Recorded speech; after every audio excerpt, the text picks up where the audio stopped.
Bonjour, Monsieur Guitare. Qui c'est qu'il y a d'autre qui vient de se joindre à moi, là? Mathieu B, Guillaume Simard, Martin. Salut Martin Lessard, Mac Walsh et Dino Masson.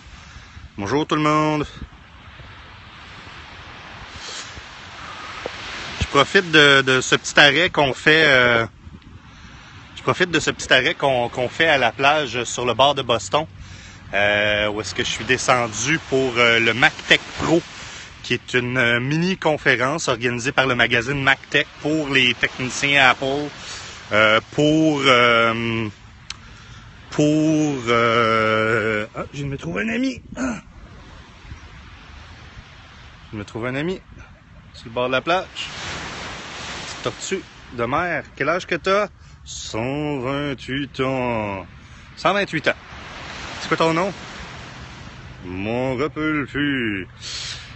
Oh, je pense qu'on a un show de ventriloque ici. Donc, le MacTech Pro, qui est une mini-conférence pour les techniciens Apple qui se tient sur une journée.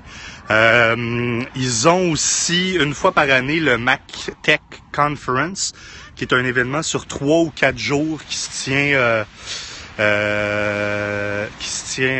à Los Angeles, si je me trompe pas. Donc, moi, je suis venu pour les 2 jours. La première journée, il y avait une espèce de... Oh, it's yours! J'ai perdu mon ami Tortue. No problem. Donc, c'est ça la conférence, en fait. La première journée, c'était sur... c'était en fait une formation Microsoft.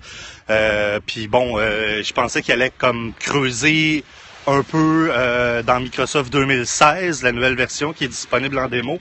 Mais c'était plus un sales pitch pour s'y retrouver dans toutes les versions, puis qu'est-ce qu'ils donnent avec une, puis comment ils poussent les Office 365 à, bon, entre autres, puis pas grand monde qui semble au courant, mais il y a un Outlook qui est sorti gratuitement il y a quelques mois de ça, mais si tu veux la version la plus récente de ce Outlook-là, il faut que tu sois à Office 365 pour y avoir accès en espèce de close beta. Donc il y a ça, il y a d'autres services. Ils nous ont montré un petit peu les services de collaboration de Office, tout ça. Puis là, j'ai le droit de mettre une badge sur mon site web, à savoir si je veux scraper mon site web avec une badge Microsoft. Pas encore sûr. À savoir si j'ai un site web, c'est pas encore sûr non plus. L'autre journée a été très intéressante. L'événement est organisé par l'éditeur en chef de MacTech qui s'appelle Neil Tik ou quelque chose comme ça. C'est un petit peu difficile à prononcer. De toute façon, il est interdit de droit d'entrée au Canada. C'était un running gag. Il s'est fait retourner des frontières parce que, je sais pas quoi, là, il allait voler la job de quelqu'un d'autre. Ça fait pas rapport. Donc, j'ai rencontré là-bas bien du monde intéressant, entre autres Peter Cohen, éditeur en chef ou éditeur chez iMore, qui connaît mon bon ami Martin Resch, Safe Solvent, un excellent photographe de Montréal, et qui connaît René Ritchie, évidemment, de Montréal aussi. J'ai rencontré Alan Hancock, un consultant de Nouvelle-Orléans, si je me trompe pas, qui a aussi lancé le produit Watchman Monitoring. Vous allez nous en entendre parler un petit peu plus au cours des prochaines semaines, prochains mois au podcast. Watchman Monitoring, c'est fait pour les techniciens Apple ou ceux qui tiennent des parcs informatiques à Apple. Et c'est fait pour laisser, si vous voulez, là, une espèce une espèce de technicien virtuel sur l'ordinateur de la personne. Et ce technicien virtuel-là t'avertit. D'abord, en fait, tu peux consulter un panneau d'administration Tu peux créer des groupes dans ce panneau d'administration-là, puis mettre tous les ordinateurs de telle compagnie. Tes clients que tu as enregistrés. C'est un petit logiciel, c'est un preference panel que tu installes sur l'ordinateur et il va te donner d'abord toutes les informations de l'ordinateur. Il y a combien de mémoire dedans, blablabla, le processeur, la grosseur du disque dur, comment utiliser le disque dur. Il va pouvoir t'avertir s'il y a des malwares sur l'ordinateur. Il va pouvoir t'avertir si le Time Machine fonctionne bien, si ton code 42 Crash Plan, qui est un backup à l'externe, fonctionne bien. Il peut t'avertir si ton Carbon Copy Cloner a bien roulé. Il peut t'avertir d'un paquet d'affaires comme ça. Et ça permet de faire ce qu'on appelle la gestion proactive sur le parc informatique. J'ai-tu encore du monde qui m'écoute? Attends, j'ai-tu encore du monde qui m'écoute? Oui, ok. Ouais, Guylaine puis Philippe Guitard.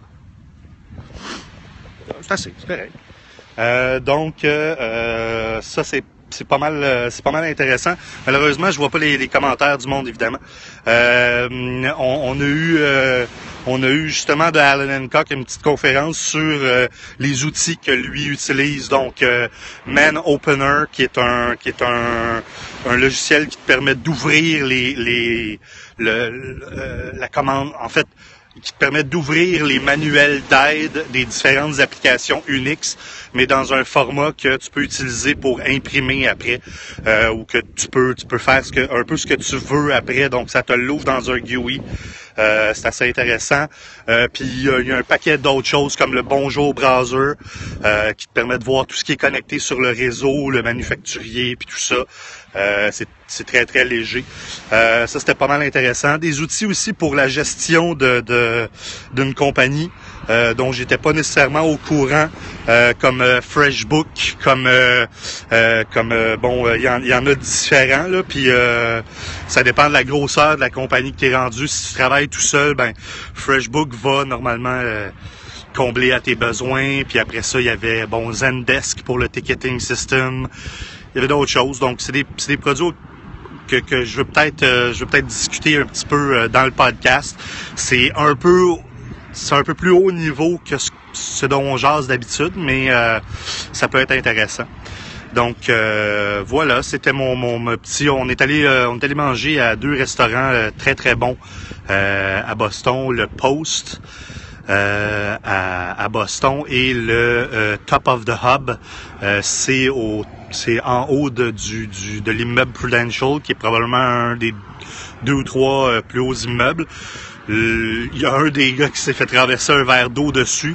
Fait que il s'est fait donner un t-shirt puis je pense une compensation, je sais pas quoi, j'ai pas trop vu. Et on a eu du dessert pour tout le monde, c'était super chouette. Fait que ça fait le tour. Fait que si vous voulez m'écrire ou whatever, poser des questions, proposer le show, proposer le petit vidéo à vos amis, là, ça serait sympathique. Vous pouvez me donner des cœurs aussi, hein, vous pouvez me donner de l'amour. L'amour canadienne, puis je ferai pas je ferai pas le taux de transfert, là. 1 cœur égale 1 cœur US. On revient, merci. on revient à Montréal. Je vais essayer de faire une entrevue avec Alan Hancock et Neil Technic dans les prochaines semaines. Intéressant, je pense, de faire connaître ces événements-là aux techniciens canadiens, aux techniciens québécois. Puis sinon, ben le podcast va avoir lieu lundi soir, donc je vous invite à venir nous rejoindre. Salut! Merci à tout le monde. Au revoir.